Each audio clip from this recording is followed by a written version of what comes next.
Welcome to Sitcom Showdown, a podcast that reviews classic sitcom episodes and inducts them into our very own Hall of Fame. As usual, one of us has chosen a sitcom episode and the other guy has no idea what it's going to be. Will they already know it? Will they love it? Can they be convinced that it's worthy? Let's find out on Sitcom Showdown. Hello and welcome back to Sitcom Showdown. It's Jeffers here and Steve, you're with us and it's your turn. Yeah, I'm here.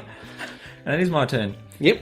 All right, well, prepare yourself to be horrified. Okay, should I tense everything? Clench.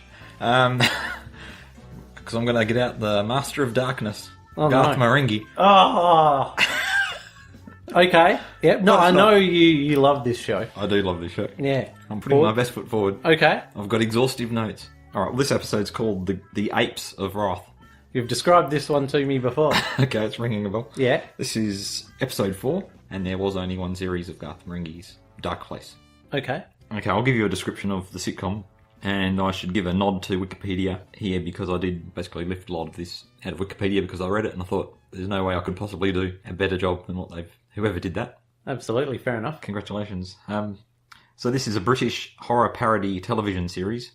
So in the 1980s, best-selling horror author Garth Marenghi and his publisher Dean Lerner made a low-budget television series with the intent to change the evolutionary course of man over a series of half-hour episodes. Set in Darkplace Hospital, over the very gates of hell, in Romford, London, Garth Marenghi's Darkplace shows the adventures of Dr. Rick Douglas, MD, as he fights the forces of darkness, while simultaneously coping with the pressures of day-to-day admin. Within this fictional context, Marenghi wrote 63 teleplays from which 50 shows were produced. However, Channel 4 was eventually forced to reject the show due to its radicality, though Marenghi also cites possible government suppression. In 2004, due to the worst artistic drought in broadcast history, Channel 4 decided to air 6 of the original episodes. And what we're watching is Garth's 2004 presentation of these 6 episodes, which includes a preamble that was recorded for each episode by Garth, and interview commentary from Garth, Dean, and co-star Todd Rivers at various points throughout the episodes. Right. So essentially, it's a show within a show. This is a little bit confusing. Yeah. Yeah. It's the original episode which they filmed and edited, and it's been cut together with additional footage from 2004. Yep, so almost like a DVD extra, but it's a full episode and it's, being presented as here's what this show used to be and here's us, the creators of this show, putting it in context for you. Yeah, you essentially get the show as originally intended. Oh, yeah. Plus all the extra stuff as well.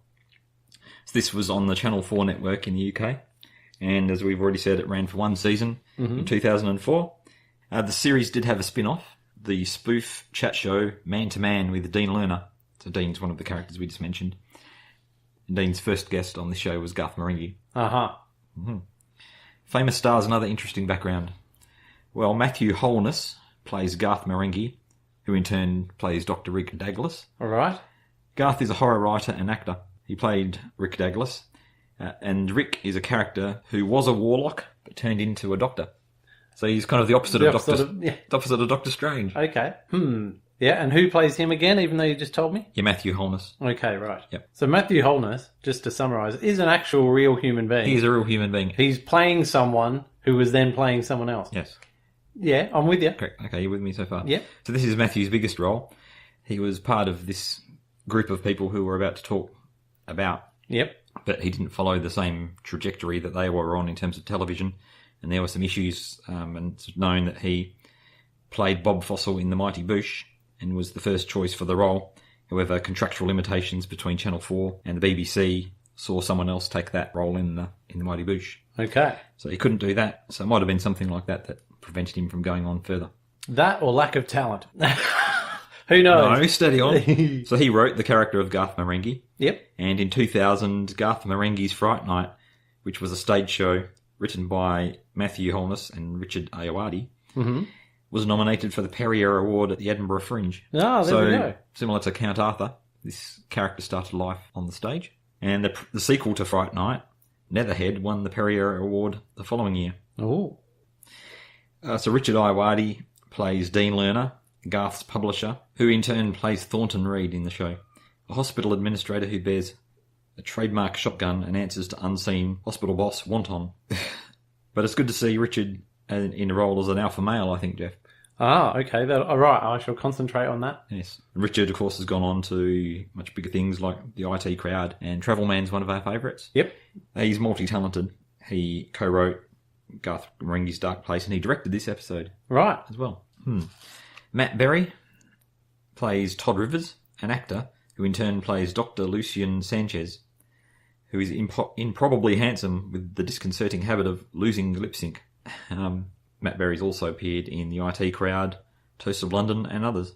Oh, yeah. Any others you want to mention about for him? Yes. He played a beef in Vic and Bob's House of Fools as well, which was stupidly cancelled after 2 seasons. Yeah. But there you go. But I mean, Matt Berry's one of those guys, you either like him or you don't. And if you do like him, you're in a lot of luck because he's in a lot of stuff. And Alice Lowe is the last of the regulars.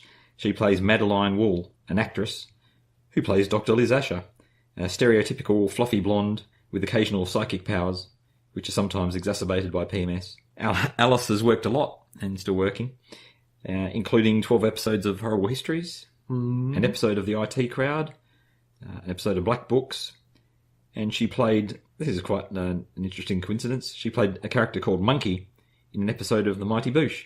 Oh, because I've watched a lot of Mighty Boosh, and you've watched a little bit less Mighty Boosh. Well, I haven't watched anything, I've just got the DVD sitting at home waiting to be watched. Okay. Yeah. Guest starring in this episode are both Julian Barrett as Padre and Noel Fielding as the Apoloid. Yep. So they're all part of their little troupe of people in the same shows. Cool. Well, my background to watching this was that I found it one day on YouTube, inadvertent. I think I was looking up Richard Ayoade or something like that, maybe watching some of these panel shows, and this. Oh. I saw this on the sidebar and thought, oh, what's this? And I was hooked immediately and watched the whole lot. Ah. And then bought the DVD shortly thereafter. It's a very lavishly produced DVD with audio commentaries in character. Yeah. On all episodes and special features and a nice booklet and everything like that. There you go. What about you? Have you watched this before? I watched one episode, and you probably remember my comments, which were, along the lines of, look, I get the joke. It's the whole, look at this stupendously bad show that we're creating to be stupendously bad show within a show and pointing out how bad it is. But that's fine.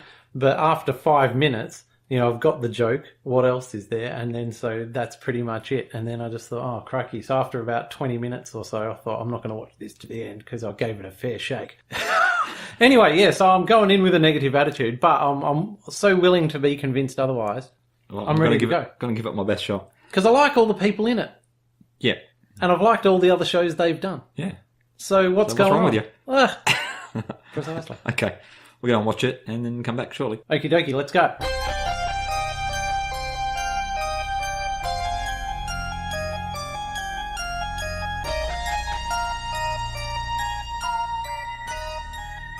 They would not make this show today. They would not make it. It was way the hell out there. We were young, we were physically fit, and we were challenging logic. My name is Dr. Rick Douglas, MD. A new terror in Darkplace. Sanchez, my friend, my buddy, is now an ape. Although still a competent surgeon, he does now smell like an ape. But was he the only one? Well, the word on the ward was no, he weren't. This place was dark. Damn dark. Hence, Dark Place. We parked the wheels and hauled ass to Reed's office. But on the way, I made a special detour. Hey there, little guy. Good news. You're going to be all right. Thanks to you. Now, here are those prescription drugs you couldn't afford. I bought them out of my own pocket. Don't thank me.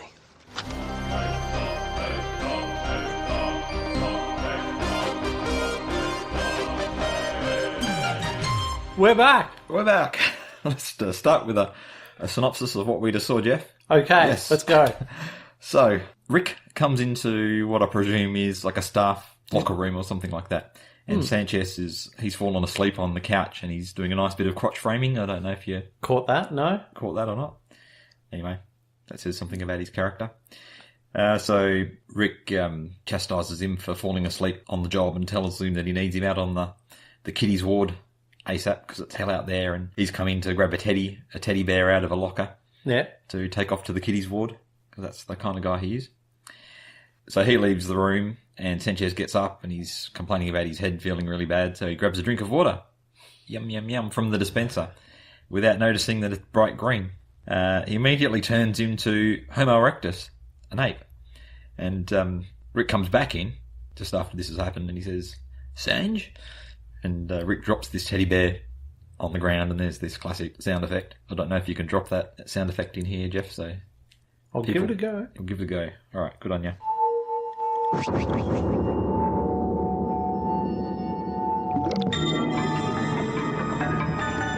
So he's dropped the teddy bear. Then we get these two guys on a drive, presumably underneath the hospital. And Rick gives us a bit of a monologue about what's going on. And they arrive at the other end. They reach their destination, and they take a detour to the children's ward to drop the teddy bear off to one of the kiddies in the children's ward. He's such a nice guy. Oh. Rick. Top bloke. Anyway. He's very insincere with it. They have a bit of a heart. No, what an insincere. Come on. Get off the grass. So, then they go to a meeting in Thornton's office. And Rick almost drinks some water before going into the office. It's a bit dramatic. And then when they get in there, everyone gets a drink. So we get Sanj and Liz. They both have water. Yep. And Thornton and Rick have coffee. So they're safe. And basically Thornton's asking Rick, what's going on? What's the score with all this weird stuff that's happening? Anyway, Rick's theory is that everyone is regressing to Homo erectus, and then even further to Homo neanderthalensis. Yeah. Okay, got that? I have got that. All right. And Thornton says, if we're all homos, shouldn't we just get along? And You'd Rick think says, so. You would have thought so. Yeah. I should have mentioned that Liz has turned into an ape. After Oh, yeah, sorry. I thought that was taken as read because Again, she'd yes. scoffed some water. No, But did they witness that in real time? No, well, they're kind of having a conversation, and they turn to Liz, and she transforms. Yeah, so it does. They witness it. They witness her transformation in stages. It's a bit horrifying. Yeah. So Rick goes to the Padre because apparently he knows all about monkeys. He leads Liz off, and he's holding her hand, and she's like walking along the ground on all fours, and she goes to pull her pants down, presumably to do a poo. Yeah. But he just drags her off by the hand. And Rick and Liz have arrived at the Padre's, well, I don't know if you'd call it office. Yeah. Room where he conducts his business anyway. His chapel there. They're in there, and the Padre insists that monkeys were created by God to entertain us. Yes. And he doesn't offer Rick any water, although he's got a large dispenser of green water. He wants to keep the water all to himself, and it's pretty apparent it's mine. by the time that Rick and Liz leave that he's been drinking the water and he's turned into an ape. Then we leave the Padre, and on the way back we get another one of Rick's monologues. Mm-hmm. Then he turns up and has a chat to Sanj, and Sanj has just come out of the operating theatre, and presumably someone's died on the operating table, which he blames on bastard monkey hands. And they have a bit of a heart-to-heart talking about how Sanj is going with his transformation into Homo erectus. And at the end of that conversation, Sanj knocks Rick on the bonds. Yeah, he does, with what appears to be a club of some sort, but it looks like a stone club. A club. Stone Age club. Yeah. And having been knocked on the bonds, Rick falls into a dream sequence. So he basically sees himself in a forest, dressed as a monkey. And then he sees Thornton chased by a whole bunch of nurse monkeys. Yeah. Which is reminiscent of a scene in the Monty Python movie, Meaning of Life, where someone's getting chased by these topless women. Anyway, Rick wakes up a month later, and the monkeys now rule Darkplace. Da-da-da-da! They've taken over! Instead of Planet of the Apes, it's Hospital of the Apes now. Thornton takes a sip of the water, because they're in Thornton's office. And he's so thirsty. Liz is there as well. And he says, he takes a sip of water, and he says, maybe we shouldn't do anything about this. No one's having any days off. The staff are grooming each other. They're working for peanuts. Another year like this, and we could have that Darkplace Dagless kiddie wing that we've always dreamt of. So I don't know why he's suddenly endorsing the Hospital of the Apes administration, but... well, as an administrator, he can see all these benefits, and for not much cost. Or is he becoming a bit apey? Oh, what, in that split second, since he, quote, only had a sip, unquote? Yeah. And then there's like a little, I don't know what you'd call it, like a little recap, dreamy bit where Rick sees everyone drinking water and you see the bubbling water and... Flashbacks of them drinking. Rick goes, the water. I still haven't had a drink of water. And he goes, hang on, it is the water. So it's come to him in a flash that it is the water. So he, with that, he checks his revolver and to make sure there's enough bullets in it. And he goes off to investigate. And then we arrive at the outside the water supply storeroom, which is actually mirror and water supply storeroom. Come on, this is fantastic. Work with me here. I'm trying, man. Anyway, I'm trying. He goes into this storeroom, which is full of boxes with pieces of paper stuck on them with water Written on the piece of They paper. store an awful lot of water. So instead of actually having water bottles filled to the brim with green water, they've got boxes in there with this water. is much cheaper. Yeah. As you would. Yeah. And he comes into the water storeroom, pointing his gun, working his way through. Creeping along. And he sneaks up on an apoloid who's miturating, i.e. urinating, on his former buddy. His erstwhile Sanj. friend. Erstwhile meaning formerly. And into a water bottle. Yeah. He's not doing a very good job, I should add. Sorry? Not doing a very good job of getting the urine stream in the hole. It's going everywhere. It's all over the place. That's the smallest... I don't know what you call it. Aperture? Aperture? If he just stood still for a second or two and concentrated, it might have gone... It's going to take him forever to fill that Well, bottle. how much water does he have to drink in order to expel that much green water? I don't know, but he is in the water supply. So. Blimey. Yeah. Anyway, so he sees this and then this gunfight. Well, it's not a gunfight. Ape Sanj, wrestles the gun off of Rick, who fires off a couple of shots. And he does actually fire off a shot that hits some boxes, and the boxes fall onto Sanj. Yep. And then the apoloid gets involved, and Rick follows the apoloid out of the storeroom, and he jumps on a bike. And they take off, and what follows is, forget Bullet or the car chase in the French Connection. This is possibly the greatest chase of all time. So basically riding push bikes around this forest. Which, by the way, bears a remarkable resemblance to the forest which was in the one he was standing in at the crossroads. Yeah. The dream sequence earlier. And they've overdubbed all these like moped and motorbike noises over the top. It's motorbike noises over the top, so you're supposed to believe that they're riding motorbikes, right? And you got this pumping, funky 70s synth action soundtrack. Oh, yeah. Going on as well. It's pretty classic. At that point, I commented on the music. Yes. You were so impressed. I was. And there's a little bit of rear projection when Thornton comes into the chase as well.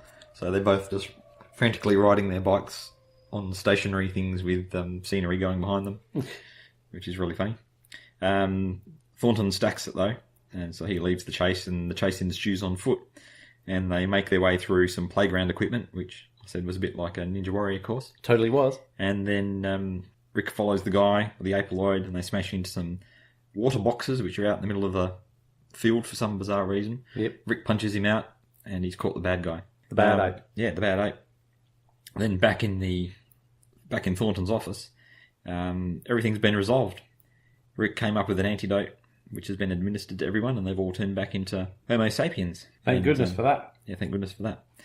Then we end with a scene. Well, it's the scene which happens in every episode. It's Rick on top of the hospital, basically waxing lyrical about what's going on in that episode.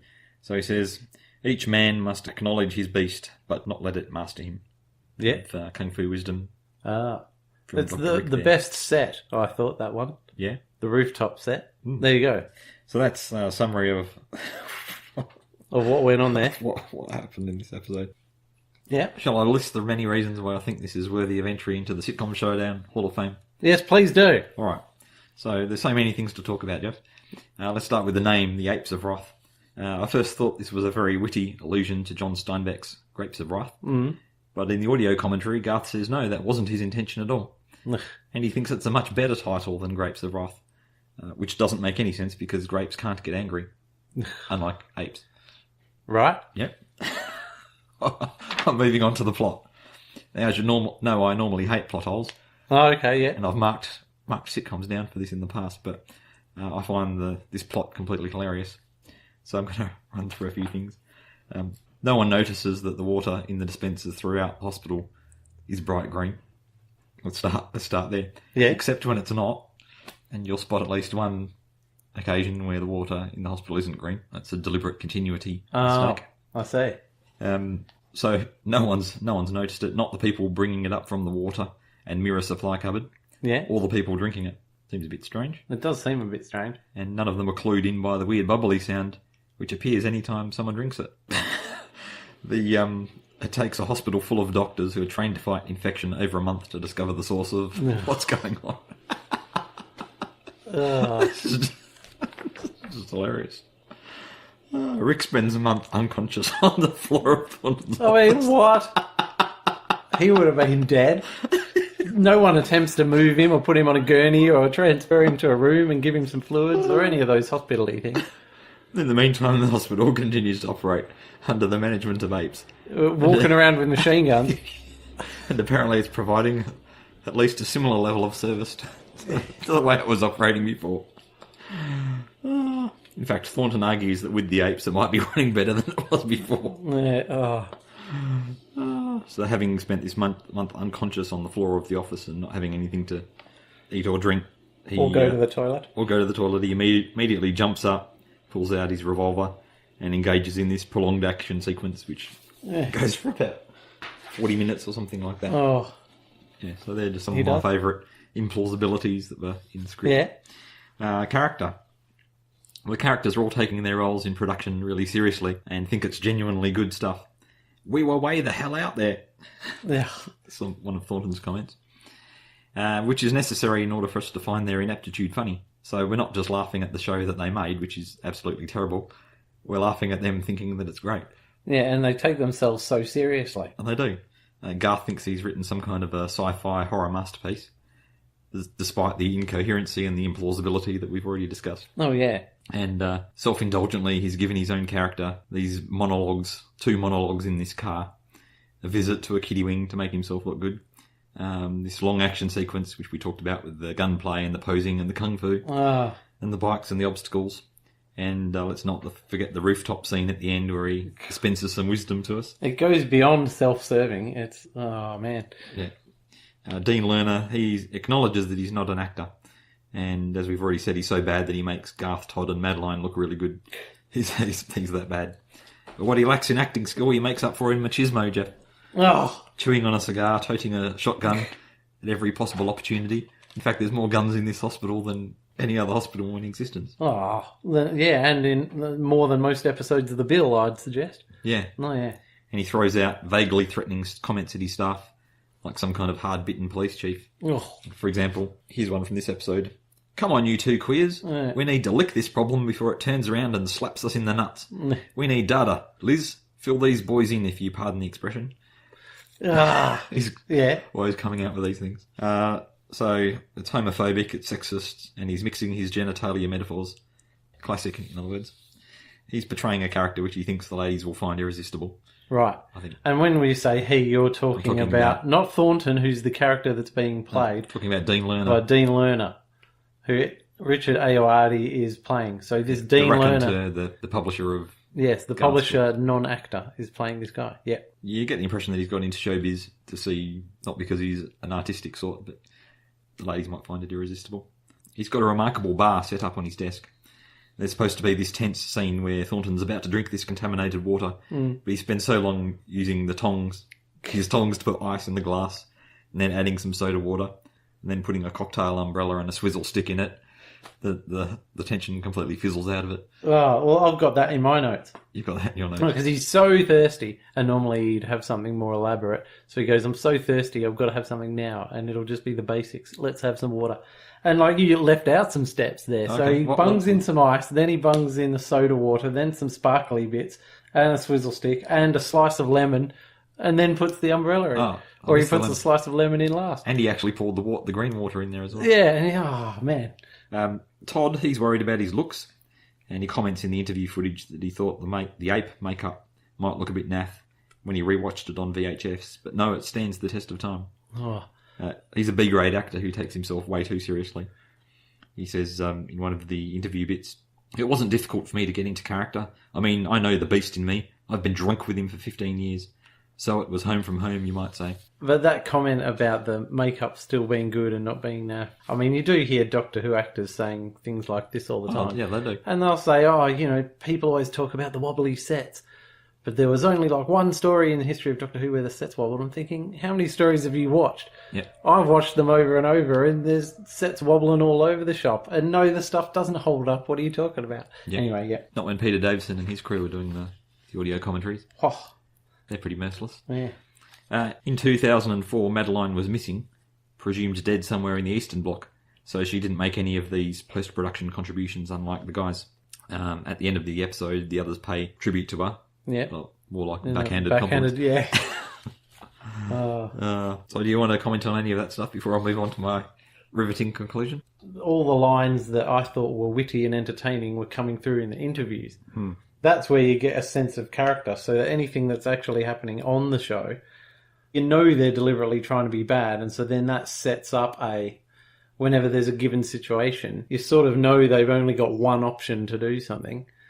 Well, I've got a theory here, then just going off what you said, has just popped into my head. So like the whole premise of a joke is subverting expectations. So this is why you've got a setup to a gag, and then the punchline offers a surprise that subverts whatever was said before, but still it keeps that, but it twists it, so you get something humorous at the end. So that's a famous quote, although I can't remember who said it, but it's basically the humour is subverting expectations.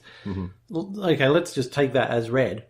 So when you know what something has to be, the course is very set.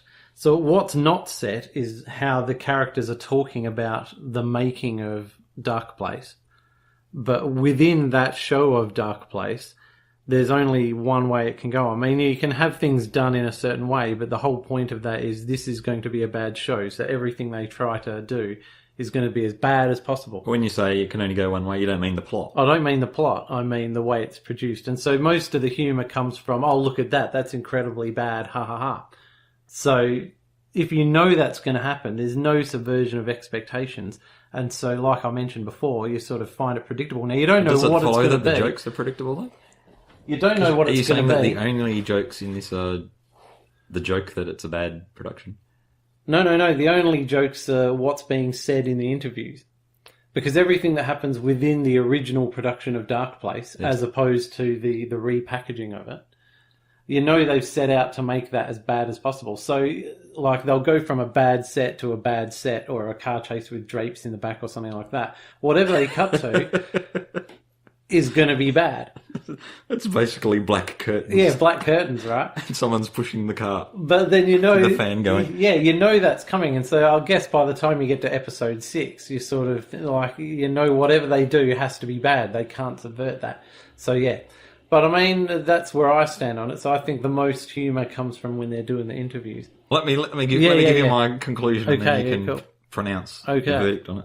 So I think because of the show within a show format, and the fact that you've got these actors playing characters who are playing characters, and you've got this loving attention to detail through the whole thing, you've got jokes operating on more levels than you normally do, and layers of humour which reward multiple viewings. Well, I think that's central to the whole thing. I think once you've watched it a few times, you get more and more and more and more. To me, I mean, I can't explain to you why. Well, I was hooked on it when I first watched it. Yeah. And I've probably watched this one about 8 times now, and I just still crack up laughing. Yeah. Every time. I don't know. No. That's why I think why.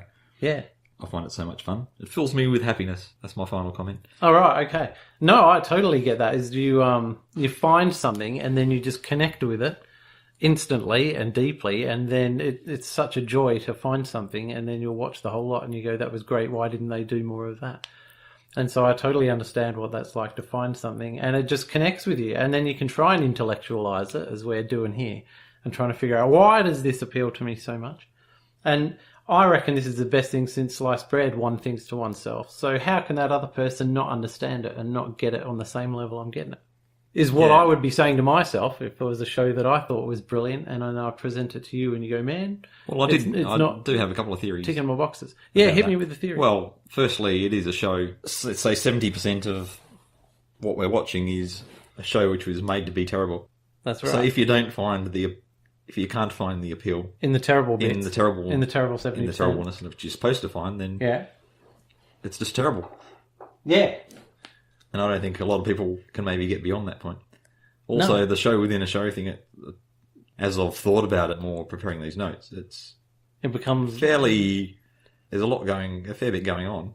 Oh yeah. Even though there's not like multiple plot lines coming together, which we've talked about those kind of sitcom episodes before, which are complicated in their own way. That's kind of layering makes it a bit.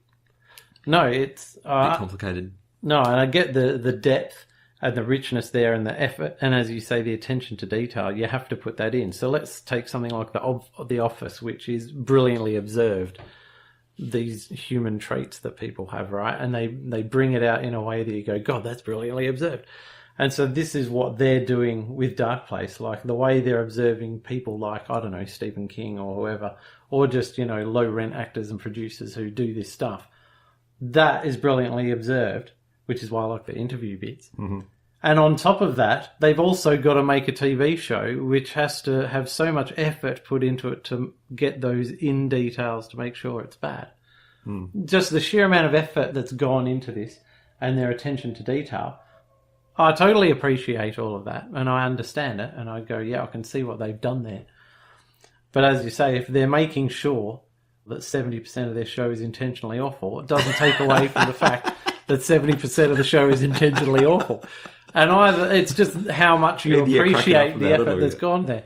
Yeah, that's right. So it's just a case of it ticks all the boxes for you and it doesn't tick those boxes for me. Okay. And so did that make sense or am I just rambling? Yeah, well, I feel bad. I feel better about the fact that you're saying mean things about it. It's not what I'd watch for fun. It doesn't mean I don't appreciate the amount of effort they've put into it. It's just that I can see what they're trying to do. And on this occasion, mystifyingly, considering the people who are making it and what they're trying to do, it just goes for me. So yeah, and from my point of view, I'm not into horror at all. No, so I don't know why. It's one of those mysteries. Can't explain the attraction. It's a mystery. It is. Let's just wind it up and bring it to its inevitable conclusion. Is it going in or not, Jeff? Well, I don't think Garth Marenghi's Darkplace should be in the Hall of Fame alongside some of the other brilliant shows that are there. So that's where I stand on it. Oh. Yeah. And it's always tricky when we're recording 2 episodes in a night because when you come off that and you go, well, that was a bit of a bummer and now it's time for me to put something to you. Yes. And you just go, oh, no. And I'm not confident about what I'm going to be offering next week. So we'll see how this turns out. Yes. All right. Listeners. Stay tuned, listeners, and it'll be great to hear from you if you want to send us a Facebook message or an email or something like that. The details will follow. See you later. Bye.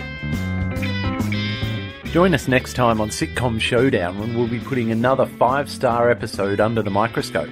And in the meantime, you can contact us with feedback on Facebook, Twitter @Sitcom Showdown, or by email sitcomshowdown@gmail.com.